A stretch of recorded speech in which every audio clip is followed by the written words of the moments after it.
Hi friends, இப்போ கீரை மசியல் பார்க்கலாமா ஃப்ரெண்ட்ஸ்? அதுக்கு தேவையானது அரைக்கீரை. கீரை உடம்புக்கு ஹெல்த் ஃப்ரெண்ட்ஸ், அடிக்கடிக்கு கீரை சேர்த்துக்கோங்க. இப்போ பார்க்கலாம் வீடியோ. இப்போ அரைக்கீரை வாங்கி கட் பண்ணி அலசி எடுத்துக்கோங்க நல்லா. அதுக்கு தேவையானது தக்காளி, வெங்காயம், ஒரே ஒரு பச்சை மிளகா, மாங்காய் கொஞ்சம் போடுங்க ஃப்ரெண்ட்ஸ். டேஸ்ட்டு சூப்பராக இருக்கும். மாங்காய் ஆட் பண்ணுங்கள் இந்த கீரை மசியலுக்கு. இப்போ எல்லாத்தையும் போட்டு வேக வச்சிடலாம் ஃப்ரெண்ட்ஸ் ஒன்றாவே.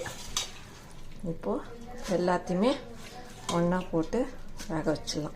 கீரை போட்டாச்சு. இப்போ வெங்காயம், பச்சை மிளகாய், மாங்காய், தக்காளி, தேவையான அளவு உப்பு, 1/4 ஸ்பூன் மிளகாத்தூள். 1/4 ஸ்பூன் போடுங்க ஃப்ரெண்ட்ஸ், போதும். ஏன்னா பச்சை மிளகாய் போட்டுக்குது, அதனால் 1/4 ஸ்பூன் போடுங்க. இதுக்கு தேவையான அளவு தண்ணி ஊற்றிக்கலாம். நான் அரிசி கழுவுன தண்ணி வச்சுக்கிறேன் ஃப்ரெண்ட்ஸ், அந்த ஊற்றுங்க டேஸ்ட்டாக இருக்கும். இப்போ அரிசி கழுவுன தண்ணி ஊற்றிடுங்க ஃப்ரெண்ட்ஸ். இப்போ மூடி போட்டு மூடிடலாம். இப்போ மூடியாச்சு. இது ஒரு 5 நிமிஷம் வேகட்டும் ஃப்ரெண்ட்ஸ். இப்போ இந்த கீரை மசியலுக்கு எல்லாம் வெந்துடுச்சு. இப்போ இந்த சட்டியில் ஊற்றி கடைஞ்சிடலாம். இந்த சட்டியில் ஊற்றி கடைஞ்சால் இன்னும் டேஸ்ட்டாக இருக்கும். நீங்கள் மிக்சியில் கடையதாக இருந்தாலும் கடைங்க, நான் சட்டியில் கடைஞ்சிடறேன்.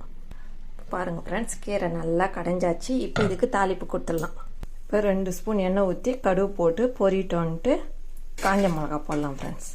இப்போ கடுகு பொரிஞ்சிச்சு. மிளகா ஆட் பண்ணின்னு பெருங்காயம் போடுங்க ஃப்ரெண்ட்ஸ், நல்லா வாசனையாக இருக்கும். பெருங்காயம் போட்டிங்கன்னா நல்லா டேஸ்ட்டாகவும் இருக்கும். இப்போது இதை கீரையில் எடுத்து கொட்டிடலாம் ஃப்ரெண்ட்ஸ்.